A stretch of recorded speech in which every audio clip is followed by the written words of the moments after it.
goose that lays the golden eggs. Democracy and liberty and freedom. Free enterprise. Wouldn't you want to feed the goose that lays the golden eggs?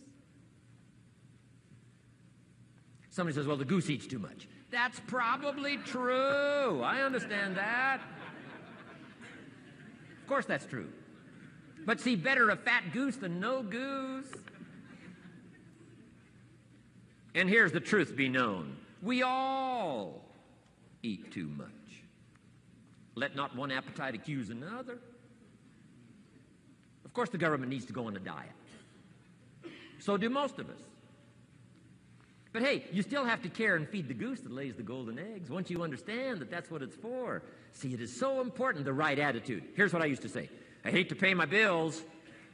You open up the mails, nothing but these window envelopes, bills. I hate to pay my bills. Shelf said, well, that's one way to live. I said, well, doesn't everybody hate to pay their bills? He said, no, some of us are way beyond that. I said, is it possible to love to pay your bills? He said, yes. Reduce your liabilities? Increase your assets? Wouldn't you do that? So start a whole new attitude here. Next time you pay $100 on an account, put a little note in there and say, with great delight, I send you this $100. I mean, they don't get many letters like that. Reduce my liabilities, increase my assets. My picture's changing. My picture's improving. I love to pay my bills. Keep the money in circulation. Pay my taxes. Feed the goose that lays the golden eggs. It's a matter of attitude. And here's the last on attitude. Everybody must pay. Of course, life is called opportunity, but life is called price. But we must all pay. We must all share. One of the classic stories of all time from ancient Bible script says, Jesus one day and his disciples were standing by the church treasury, synagogue treasury, watching people as they came by and put their offering in the treasury.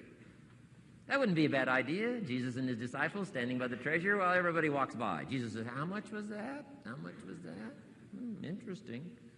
And the story said some people came by, put in big amounts. Some people came by, put in modest amounts, average amounts. And the story says, then a little lady comes by and puts in 2 pennies in the treasury. Jesus says to his disciples, look at that. Look at that. His disciples said, 2 pennies, 2 pennies. What's 2 pennies? Jesus said, no, you don't understand. She gave more than everybody else. They said, 2 pennies is more than everybody else? He said, yes. Because I'm certain that her 2 pennies represented most of what she had. And if you give most of what you have, then you've given the most. Wow.